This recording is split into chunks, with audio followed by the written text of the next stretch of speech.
friends, welcome to Chennai Super Kitchen. இன்னைக்கு வீட்லயே கரம் மசாலா எப்படி பண்றது அப்படினு பார்க்க போறோம். வாங்க பார்க்கலாம்.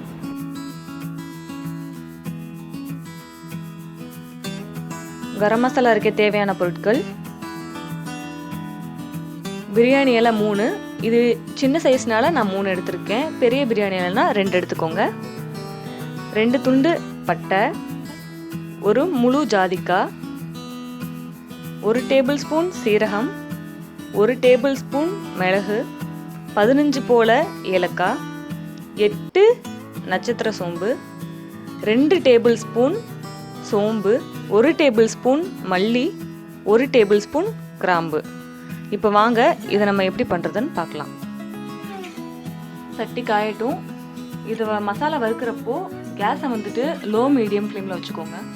இப்போ கடாய் சூடானோடனே நம்ம வச்சுருக்க எல்லா மசாலா பொருட்களையும் அதில் சேர்த்துடலாம். 2 டேபிள் ஸ்பூன் சோம்பு, 1 டேபிள் ஸ்பூன் சீரகம், 8 நட்சத்திர சோம்பு, 1 டேபிள் ஸ்பூன் மல்லி, 1 டேபிள் ஸ்பூன் மிளகு, 1 டேபிள் ஸ்பூன் கிராம்பு, ஒரு முழு ஜாதிக்காயை நான் அப்படி நுணுக்கி வச்சுருக்கேன், 3 பிரியாணி இலை, அந்த 2 இன்ச் பட்டையை துண்டு துண்டாக்கியிருக்கேன், 15 போல ஏலக்காய்.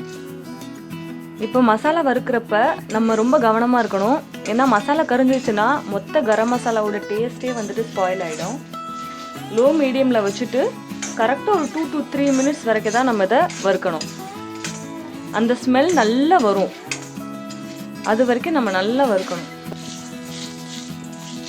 கரம் மசாலா பண்ணுறப்போ நான் சொன்ன அளவுலேயே பண்ணி வச்சுக்கோங்க. ஏன்னா இது ஒரு அளவான ஒரு குவான்டிட்டி. ஏன்னா நீங்கள் ரொம்ப அதிகமாக செஞ்சு வச்சுட்டிங்கன்னா அந்த கரம் மசாலாவோட அந்த ஃப்ளேவரே போயிடும். நீங்கள் ரொம்ப நாள் வச்சு யூஸ் பண்ணுறப்போ நீங்கள் எந்த டிஷ்ஷில் யூஸ் பண்ணாலுமே வந்துட்டு அந்த ஃப்ரெஷ்ஷான அந்த ஃப்ளேவர்ஸே உங்களுக்கு இருக்காது. ஸோ இந்த மாதிரி அளவளவாக செஞ்சு நீங்கள் அப்பப்போ ஸ்டோர் பண்ணிக்கோங்க.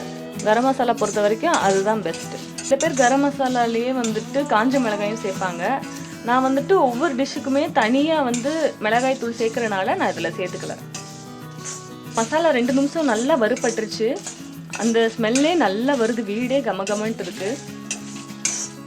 இப்போ நம்ம கேஸை ஆஃப் பண்ணிடலாம்.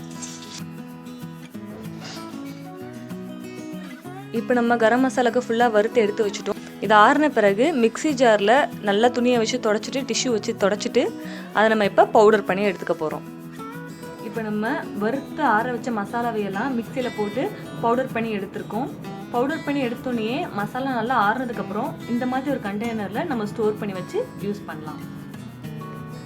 இன்னைக்கு நம்ம கரம் மசாலா வீட்டில் எப்படி அரைக்கிறதுன்னு பார்த்தோம். இது நீங்கள் எல்லா நான்வெஜ் ஐட்டம்ஸ்க்கும் யூஸ் பண்ணி சமையலில் அசத்துங்க. எப்படி இருந்துச்சு அப்படின்றத கமெண்ட்ல சொல்லுங்க.